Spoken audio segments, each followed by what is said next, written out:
I really hope you enjoyed this video. Subscribe, like, and click the bell to be notified of more fantastic music content just like this.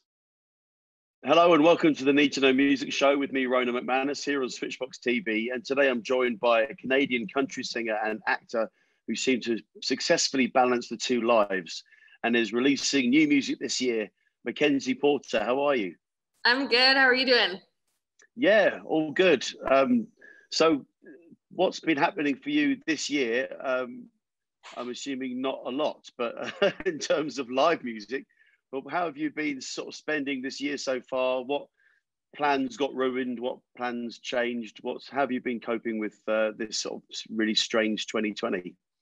It's been the weirdest. I mean, you know, what I went into this year like envisioning, obviously, like every other person, has been so drastically different. So I kind of started out the year like on the road like crazy. I think January through March, I had taken like 50 flights, just like cities, radio tour, on tour, just super busy. And then in the middle of, I was out on the road with Brad Paisley, and we all got the call that like we had to fly back to Nashville the next day to try to get home before the border closed.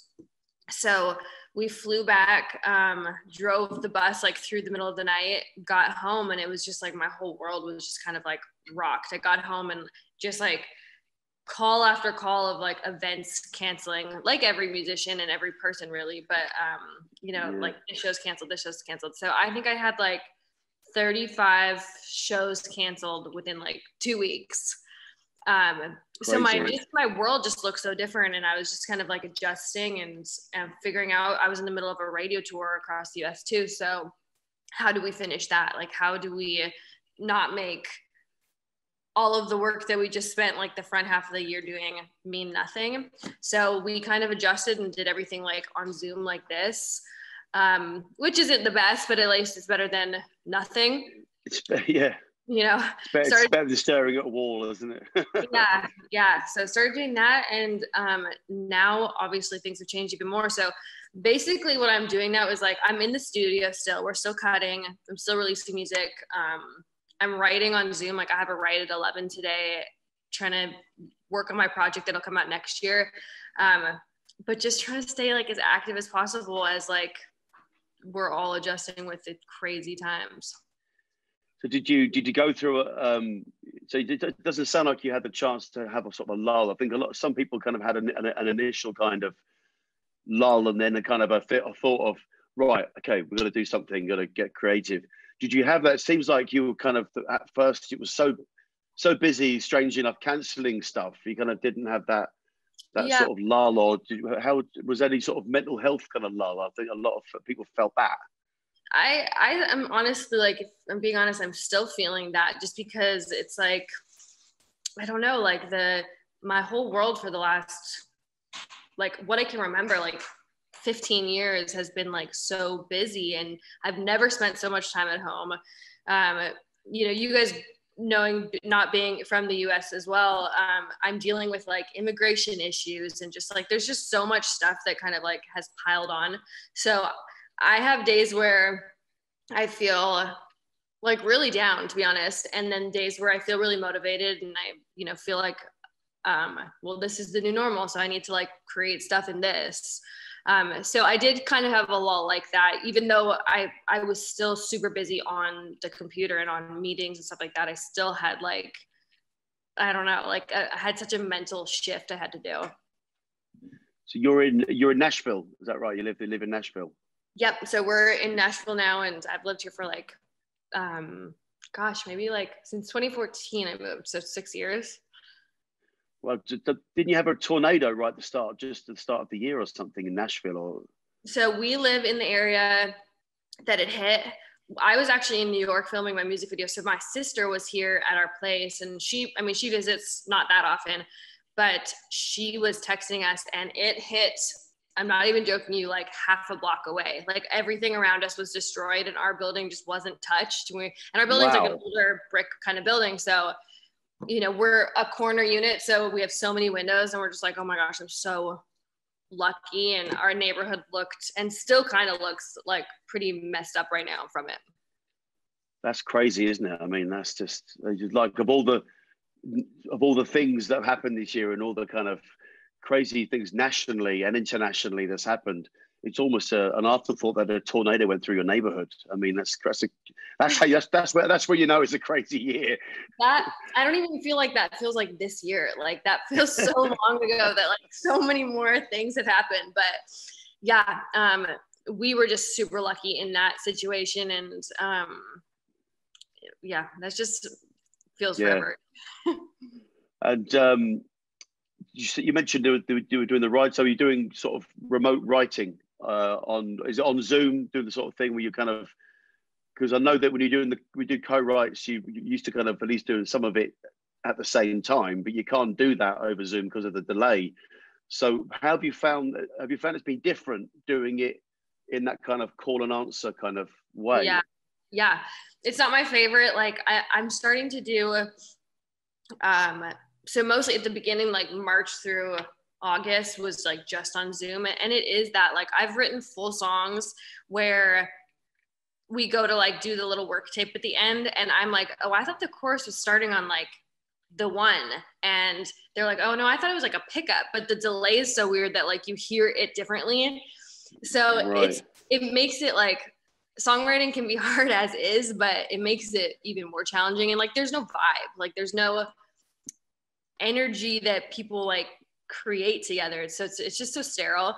But I am starting to do like a few more in person with like my type people. And I've gone on a couple of writers retreats with like my close friends who've like, we all got tested, then went and like spent a weekend together kind of thing.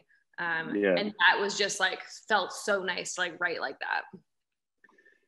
Yeah, because it seems like if you're going to get stuck somewhere trying to create music, it may as well be Nashville. That's true. I will say that, like, I mean, as you know, challenging as this time has been, I still get to write songs every day, and you know, I still luckily have a job, and I am grateful for a lot of stuff too, because I know so many people have been affected so much worse. And how was that sort of living in Nashville? Kind of, how's that kind of? I mean, how did that affect your writing, your whole performance, and your whole musical game? I just think, like, specifically for country, I mean, the best of the best is here. And there's like that quote, like, if you want to be better, like surround yourself with people that are better. And it's like, I'm just constantly in rooms with people that are better than me. And that's, you know, that's how I've gotten better and how I've grown and learned. And I don't know, the writing game is just so different here. Like, they're just top-notch writers everywhere. And so you just have to grow with them, I think. And I feel like I've just gotten better, since I've been here. Must be inspiring though to be in and around that kind of the buzz and the kind of the history and all the great footsteps that have gone before you in those places. It must be really inspiring. It is so inspiring, and it's inspiring, like, for me specifically, when I see like young females like who are coming up as songwriters too. Like, I write with a few of my friends who are my age or a little bit older, but they're like really hitting their stride as just writers. And I don't know, it's pretty like cool to watch and be a part of, kind of. I've got a friend of mine, Sean Mayer, who lives around there, and she keeps inviting me over. And I've, like, for the last few years, she's been saying to come over, and I've not made it. And now suddenly 2020's kind of made us all kind of realize we've got to do these things and go to these places, because, you know, now we can't kind of do that sort of stuff as easily, if at all.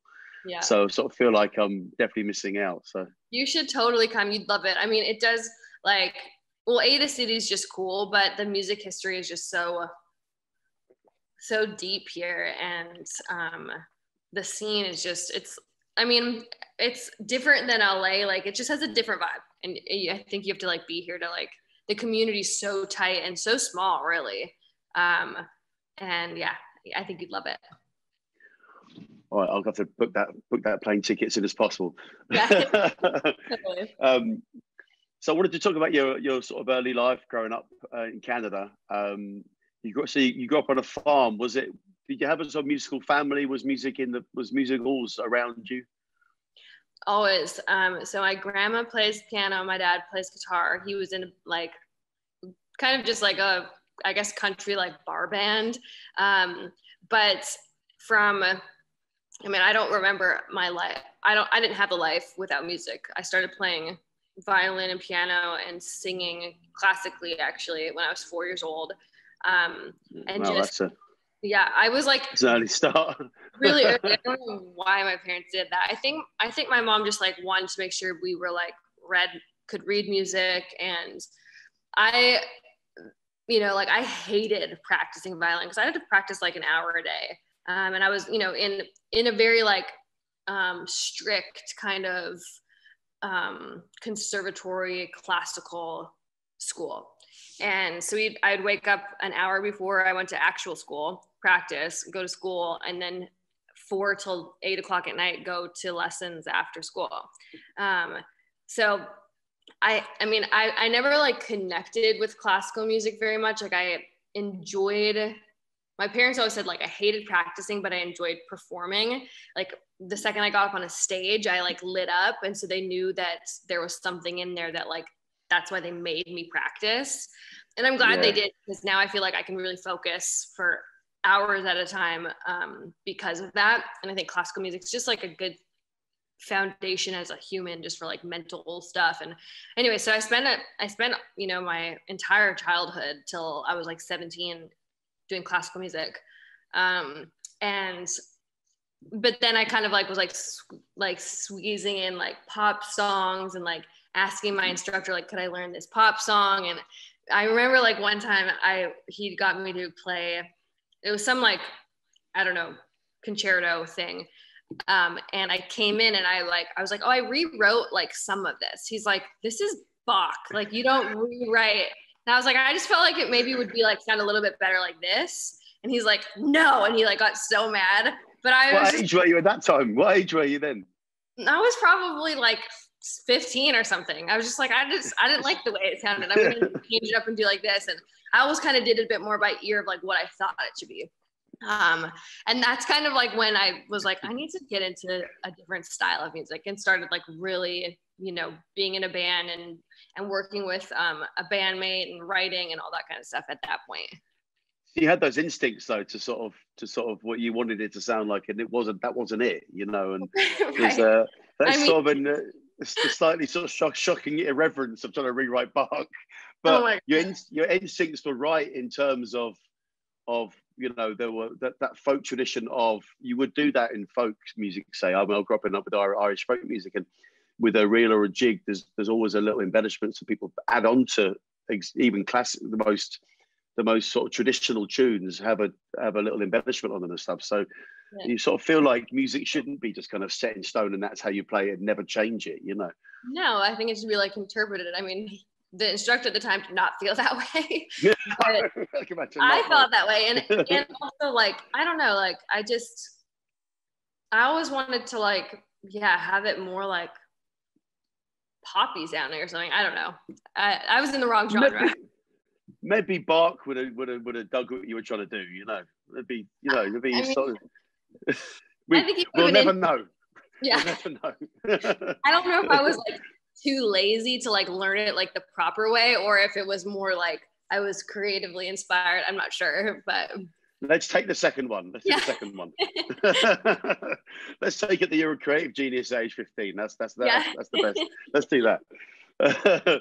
So what those early when you started getting into the music that you wanted to do and start to express yourself more of your own style, how quickly before you were sort of performing live? Well, I was performing live like growing up a lot too, like but like musical theater and in this like family band. So I was always like performing in front of, you know, mostly like local kind of stuff. And I grew up in a really small town. So when I say local, it was like as local as like a town of 50,000 people. That's kind of where I was there. So where I was going was like about, was there a scene? Was there kind of, how remote were you? Because it sounds like you imagine it's a remote, I imagine it's a remote place. Yeah. But so was there a music scene, or were there venues to play in? There really was, like, you know, I mean, this town that I grew up in is super small and super country, but like the music scene, there's a lot of talented people that are coming out of that. Like actors. I mean, I know a bunch of actors and musicians that have come out of the town and been very successful. So I did feel like it had like a little community, and we were so heavily into it. And, you know, and then I started, at this point at 15, 16, I was already acting. So I was making trips out to like Vancouver and getting into like a bit of a bigger scene. So yeah, I was performing like my whole life too, I guess, on stage.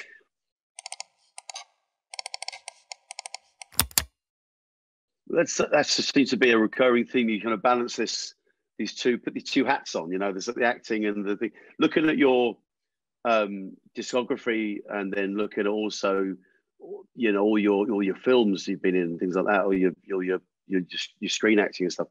There's not like a period where you're doing one, but it doesn't seem like, it seems like they're kind of, but you're overlapping the whole time. I mean, so you made the move to Vancouver, is that right? To pursue the acting, yeah. But you ended up in a band when you were there. You know, what's funny is so the guy in the band, I haven't seen him for like truly probably 10 years. He is coming to Nashville today, and we're all going out for dinner tonight from that band. Oh man, that's brilliant. Yeah, so that's our plans later tonight, is to go see him and like reconnect and just hang. What was that band like? I mean, it was like, we took it very, very seriously, but now like looking back, we were just so young, and it was, you know, like, it was just like the first kind of step. It was a country duo. His name's Andrew. And we just did not know what we were doing. We didn't have like a team or management. We were just kind of, I don't know, trying to make music and trying to do something. Yeah, but you seem to, when you went sort of solo, and then you seem to be picking up accolades, and it was the 2011 National North Star, and the 2013, there was the Discovery program. You seem to be on the radar then. You were, and this is before your first album came out. You were already sort of pricking the attention of the ears of people. I mean, what was so how did what was that period like musically for you? Were you doing a lot of covers? Were you writing your own things? What were you doing at that time? I was so once I broke up with the band, and that was a really hard move, but I always knew like in my heart, like I really wanted to be like a solo act, and I'm pretty like particular with things, and I just knew that like I'm only going to be happy if I have like full control over this. And, well, you were rewriting Bach at age 15, so that was a pretty good indicator. Yeah. But I actually went to, so I didn't know how to like get started. So the only thing I knew how to do was like, I'm going to go to school. And so I went to like a music recording school and got my certificate in engineering and like production, stuff like that. So I learned how to produce my own stuff and cut my own records and stuff like that. And I mean, I wasn't good, but at least I could like work Logic, work Pro Tools, record. So I started recording my own stuff, and I just kind of like, I don't know, like cold emailing people like, hey, would you want to write? And this is funny. Like I remember specifically there was this one guy, and I won't say his name, but I emailed him and was like, hey, like, would you want to write with me? And he's like, no, like you don't have a record deal. You don't have anything. I don't want to write with you. And I just like clocked it. And then years later, when I had my record deal, he was like begging me to write with him. And we wrote, I wasn't going to like hold a grudge or anything, but he's asked me so many times to write now. And I'm like, dude, you didn't want to write when I didn't have, which makes sense. I mean, of course. But I just was kind of doing that, and like, still quite satisfying though. Oh, very satisfying. But also like, I mean, I would probably do the same thing. Like you have to prioritize your time on like what you think will, you know, who has a team behind them. But I was just like, emailing people. And I had my acting agent actually was like really helping me like connect with people he knew in the Vancouver scene. He was living there at the time.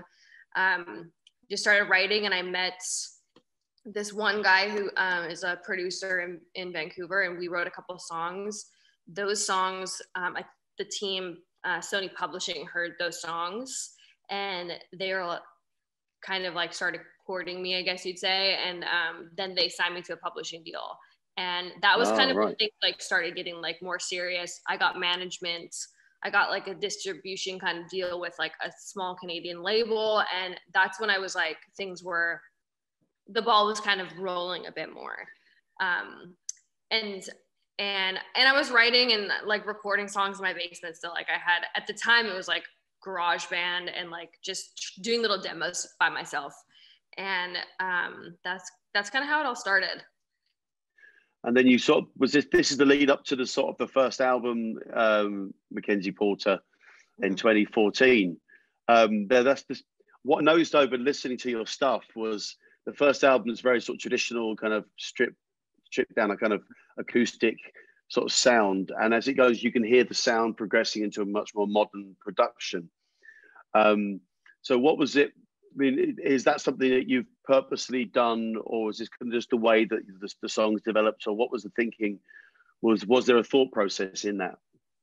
I mean, like, to be honest, that first album, like, I don't even like to listen to it because, I mean, it was all me. Like, I didn't have like an A&R team. I didn't have, I had managers and stuff, but like I picked the songs. It's all different producers. Like there was no plan or like strategy behind it. It was just kind of like, let's release music. And it did well. It sounds great. It sounds great in fairness. It's like, I mean, I love all that sort of, the hearing banjos and the acoustic guitars, and it's really stripped back, and I think it sounds great. There's nothing wrong with that at all. Thank you. I feel like any artist, like you go back too far, like I'm like this, and you're like, oh my god, like I feel the same like watching stuff on TV. It's like something I did a long time ago. It's just, don't like to watch it, but that's really what that was. Like I had a bunch of songs that I had written with people, and just kind of put them out there, no plan, and that is how I kind of got my record deal though here in Nashville. So like every little step kind of works towards a bigger thing. But put that out, and then a couple years later moved to Nashville. Things had gotten better. I met my like producer, I met my team, and we changed the sound. We changed it into more like, I don't know, there's more like thought behind everything now. And so that was just my little baby independent project a long time ago. Yeah, that was great. It was a great sound. I really enjoyed listening to that. But you can see as you going on, there's a steady stream of singles coming out from sort of, especially from the 2018, 2019 into this year. And you can really feel there's a kind of a new impetus in that stuff. You can hear there's a new vibe. It just feels more, you kind of driving towards something. I mean, that ambition is obviously something that's really a recurring theme in you, learning how to do the producing, and having a strong mind. You must have to surround yourself with similar minded people. You found that a good team of people around you? I really, really have. And our whole strategy is like the reason why there's so many singles. I haven't had like a full record again, is because people are consuming music differently now. And it's like, the pop way of doing it, unless you're a massive artist, so many people are just like dropping songs and like building up their fan base online. And like, radio is in a country, it's still the biggest thing that you need. But in other genres, I mean, people have massive careers from what they've built online. And so we're kind of just of the mindset that like more is more, and more music is only a good thing, as long as it's good music, but like keeping like the songs coming out. So that's kind of our like strategy, even into next year. There will be like a full body at some point, but I'm just gonna like keep dropping song after song kind of thing. It feels like it's kind of, that's the way to do like regular songs, and then especially in terms of all the stuff you've got to think about now, the Spotify algorithms and all that kind of stuff, because you're building all the time, and then you sort of feel like almost the album's going to be kind of the review of the stuff that's been done. Every so often it's almost like a playlist of the stuff that you've done, and it's going much more that way rather than having an album and then releasing singles, which is the old way, off that to promote the album. The singles are really the thing now. It's definitely sort of a new world in that way. Well, kind of like I was talking to somebody about this the other day. Like, it kind of gives each song like a moment, whereas the album, I mean, I'm like the biggest music fan, and so I am gonna listen through a full record. But even like me, somebody in the industry, when a record drops, like at the end of the record, like unless it's my favorite artist, I start like kind of tuning out a little bit. But if it's a single that's dropping, I mean, I will pay attention to that song specifically, and 2 weeks when another song comes, I'm focused on that song specifically. So that's kind of our plan. Yeah, that's definitely. I think there's no room for filler tracks. There's no album fillers anymore, because You know, it's, which is you know, kind of that's sad, just. But yeah, some of my favorite songs and my favorite albums are the ones that no one ever mentions, you know. But maybe because you get sick of singles, I don't know. Maybe there's something in that. But yeah, it's kind of. I definitely agree with that idea that each song gets its moment, and we sort of had this. Almost we had to reverse engineer this with my band this year, because we had an album ready to go, and because of the way the year's gone, we've decided to release them all as singles. And then we were lucky enough, we looked back and thought, well, they're all strong songs, and we're happy enough to put each of them out like that. But it's definitely, we sort of had to reverse engineer it. But now I think that's the way we'll do things going forward, and it seems the way everybody's doing it, and it keeps you in the mind of people, I suppose. Well, that's another thing, like you said, like if you're spacing, so you drop a record on one day, like you have hype around it for, depending on the size, like the size of your audience, you have hype around it for a second. But if you keep dropping them every 3 weeks, 4 weeks, you're constantly like refreshing people's memory, like, oh, like MacKenzie, instead of just like one massive thing. And, you know, I'm sure it's different for like touring. Like it's probably better to have like, I don't know. I don't really know like the mindset, but that's kind of ours, to like keep it on top of people's mind throughout the entire year. Yeah, that definitely. Yeah. I want to talk about the Loft sessions. Yeah. What was that? Because you had the Alanis Morissette cover on there, which sounds great. So what was the Loft sessions? So I live in a loft. This is our house. We stripped like the living room, but basically I just wanted to have versions like acoustic versions of my own songs, and then put in covers of other people's songs like that I wish were mine or I love or whatever. So we're doing another round of it right away, of a couple like more covers and some acoustic versions of my stuff. And I just wanted to play live for people and like have it a bit more broken down and like see what it would actually sound like at my show, or like an acoustic kind of broken down, more intimate thing. I mean, my stuff is very production heavy.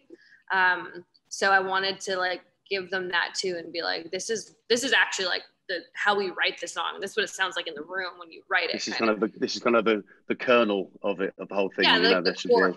Yeah. Yeah. And it's just kind of fun to do other people's songs too that like I love. Well, Canadian Girls Unite. I mean, this is it. Yeah. But it sounds so we. Sorry. I was gonna say, like, Jagged Little Pill is probably one of my all-time favorite records. I actually got into the re-record, did the acoustic re-record of that fairly recently. I got the last couple of years I got into it, and I just listened to it like solidly for like a couple of weeks. I mean, I loved the album when it came out the first time, and then the acoustic reboot was just proved how great those songs are and how great musician she is. And I really found myself hating men at the end of it. I feel like that record is so like timeless and like ahead of her time, even. Like it's just so like Ironic is lyrically to me like such a amazing song. Like there's just so many, she's just incredible. Yeah, it was great. But that's the kind of idea, as you're doing kind of a similar sort of idea, stripping back the songs and hearing them in a slightly different way, more maybe pure is the wrong word, but a kind of, you know, it's a more kind of honest stripped back version of it. Yeah, so we can look forward to hearing more songs. Will there be versions of songs? Is it going to be new versions of songs you've already released, or is it going to be new songs? So we'll do a couple acoustic versions of songs I've already released, then we'll do probably an acoustic of a couple new songs, and then a couple covers. I mean, this will come out like sporadically, but that's on our agenda. It sort of feels like 2020 is such a weird year. It sort of feels like we're sort of planning something similar to sort of mark it somehow, to sort of say this was the moment in time when this weird thing happened. And we're doing the same thing. We're going to be doing some acoustic new songs that we wrote during lockdown and stuff. So sort of feels like it needs to be documented in some way, doesn't it? Is that kind of the sort of vibe you're going for? Yeah. And I think like, I mean, just to, well, for more content, I know that sounds like so not artistic, but like, you know, just to keep putting stuff out there. But I also like an acoustic version of like any song is always going to be my favorite. Like when I see other artists doing it, like that's what I want to listen to over and over again. And I love a huge production too, but like to me, there's nothing better than a song that sounds dope, fully produced, but also can just sit there on a guitar. Like that's the best kind of song to me, where it's like it can be anything. And so I always try to do that like with my own stuff too. I mean, back in the days of CD singles, I used to buy the singles just for the extra tracks. It was often a demo version of a song I knew, or an acoustic version, or a cover, or something, live version, or something. But those sort of rare gems are really great treat for people who love the music, you know. So. And it's like, yeah, you do like connect more with it. And like, what were we listening? Oh, we were listening to Ryan Adams and Patty Griffin the other day. They did a song, but it was like I can't remember what the song's called right now, but my husband was showing it to me, and the first 5 minutes is them like just talking in the studio, and it's just a one take kind of thing, but they're like talking and she's coughing and they're talking about like a guitar that she lost. And I'm just like, that's what we want to hear. I mean, everything's so shiny. It's kind of nice to like see something a little bit more like real. It's a bit human, isn't it? It sort of shows the sort of human side of them. Yeah. So. Wanted to sort of talk a little bit about how you balance the acting, because I mean I love Travelers. I watched all that when it came out. I binge watched it in one big go, and I have to say, I'm not saying it just because you're here, but I so bought into the Marcy David storyline. It was such a I don't know, everyone was rooting for him. I think all the men like rooting for him, and the two of you as a couple, it was such a endearing storyline. But I mean, just for, you know, so how have you balanced the music and the acting? Has it been that just taking things as they come, or have you set aside time to balance the two things? Well, for years it was kind of taking things as they came, just because I mean I had to, like, even just on a financial level, and just kind of taking the biggest opportunities at the time. So kind of like the timeline of everything that was what I was doing up until I signed my record deal here in Nashville. And then all of a sudden things got like a lot more serious. Like I had a full team, I had a record deal, I had obligations to them that I had to deliver within a certain like contractual time limit.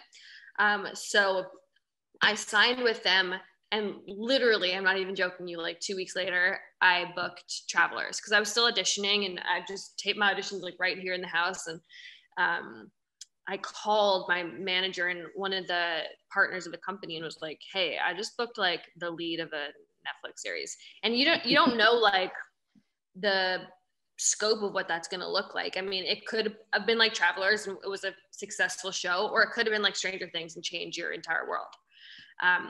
So I was like, I know we were about to like go in the studio, like, what do you think I should do? And he's like, well, you should totally take it, because we don't know if this could, you know, change your life and change the scope of your platform and everything. So I took it, and our goal was like, okay, we're just going to fly you home all the time. You're going to record, you're going to write when you're not on set. And, you know, I was filming for about 5 months a year, 5 to 6 months a year. And the other 6 focused on music. So we tried to do that.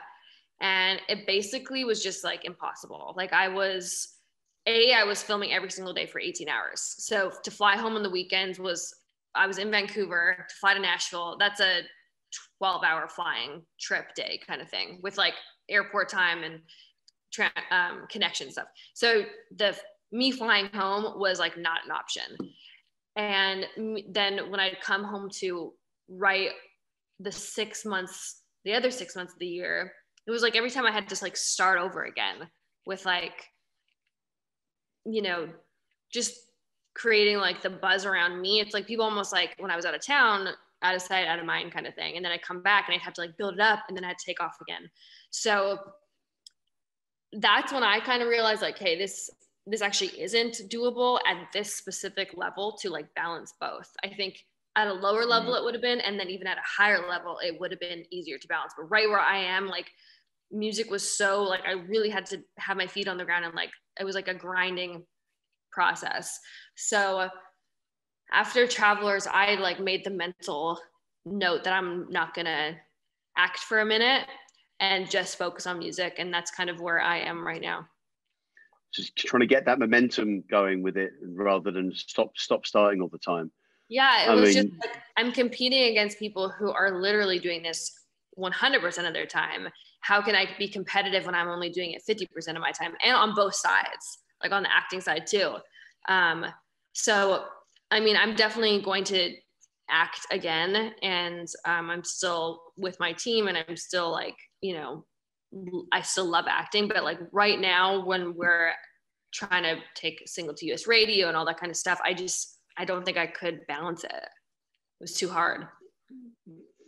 Yeah, I mean, this is as a fan of Travelers, it's terrible to hear that you're not going to be doing acting for a while, but as a music fan, it's brilliant to see that you're going to be putting your all into that, because it's really feel like you're gathering pace with that, and that momentum seems to be paying off, getting that time you're putting in. Like I'm not going to say like, I'm never say never kind of thing. Like, I don't know the plan, but that's like my in my head right now. But like, who knows if I get the next like Ryan Gosling film, I'll have to evaluate that at the time. Yeah. So once you've done these loft sessions, I mean, when are we likely to hear? When we like to hear the first lot of the new recordings? So I actually have another song. I don't even know if I'm like allowed to announce this, but I will. But exclusive, world exclusive on Switchbox TV, ladies and gentlemen. MacKenzie Porter, here we go. Yeah, so I have another song coming out November 6th, which I'm like really, really excited about. Like, it's probably my favorite song I've ever written so far. Like, I'm very, very excited about it. So that's coming out November 6th. Then in the new year, I'm going to start releasing like a bunch of new singles off the full record, which will hopefully come out the back half of next year, the full record. It's kind of like our that's time. The plan. Yeah. Do we have a working title of the new record yet? Well, the one that comes out, so the single that comes out in November is like the single plus like a repackagement of like everything else. Like you said, like before, like drop singles, and you kind of like put it all as like one body of work again. So that is called Drinking Songs, the Collection. I totally am not supposed to be like saying any of this, but I don't care. I'm telling you. Yeah. Well, I'm delighted. You're the first one. Like, we literally, like, I was approving like the mock of the album cover, I guess, if you will, just yesterday. Oh, fantastic. That's really right in the middle of it, in the middle of the creative process. Yeah. That's great. So if you were to look back on a career highlight musically speaking, what would be the highlight you would look? Was there a moment that you're most proud of, or what would be your highlight? There's so many. I mean, a huge like day for me was when I signed my record deal. I mean, that was such like a milestone that I have wanted for so long. But there's also, I was on a tour. When was it? I guess it was like a year ago now. But we were playing Toronto, and I think there was like 15,000 people there. And I just remember being on stage, and like everyone was singing my single at the time called These Days. And I can remember this moment. Like I have like screenshotted it in my mind of standing on that stage and seeing those people and being like, I don't know. Like every time I go on stage, I don't think I'm gonna be like, nobody knows my music. Like this is gonna be awkward when nobody sings, and they always do. And it's like, I think I just felt like, wow, like this is like a career moment that I need to like remember, seeing this many people sing my song, and just be like grateful that I get to even be on the stage. So what's the what would be the dream gig? What's the, if you could, okay, we're going to put together now. So you're first on, and you're supporting two. It can be alive or dead or anything, and you'll have two artists that you're supporting. Who would those two be? Who's on second, and who headlines? Okay, that's a great question. Okay, so I think, I don't know if this show would sell, I'm not sure, but I feel like I would be on before Casey Musgraves, huge fan, and she would be on before like Dolly Parton, and it would be like this country female kind of. You think that wouldn't sell? Well, maybe it would. Like they're kind of, maybe she's such like a legacy act, and Casey's like so right now, so maybe it would. Maybe we would. And it would be like at like Madison Square or something like that. Excellent. That sounds like that kick ass. And so we always ask for a recommendation as part of it. So if you know, you can take this as a recommendation of somebody who's influenced you over the years, or someone that really inspired you to start music, or it can be someone who's kind of current that you'd like to let people know about. Okay, that's a great question. Well, one of my favorite writers in town, I mean, his name's Jason Isbell. Have you? Yes, yeah. I've heard of Jason Isbell. Yeah. Huge fan. So when my husband and I got married, our first like dance was To Cover Me Up, and I just think like more people need to know about him.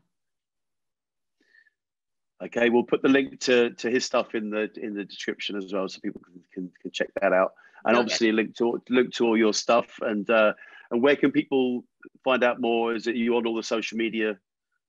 All the social medias, all over them. But if you go to like MacKenziePorter.com, it'll link you to all of my socials.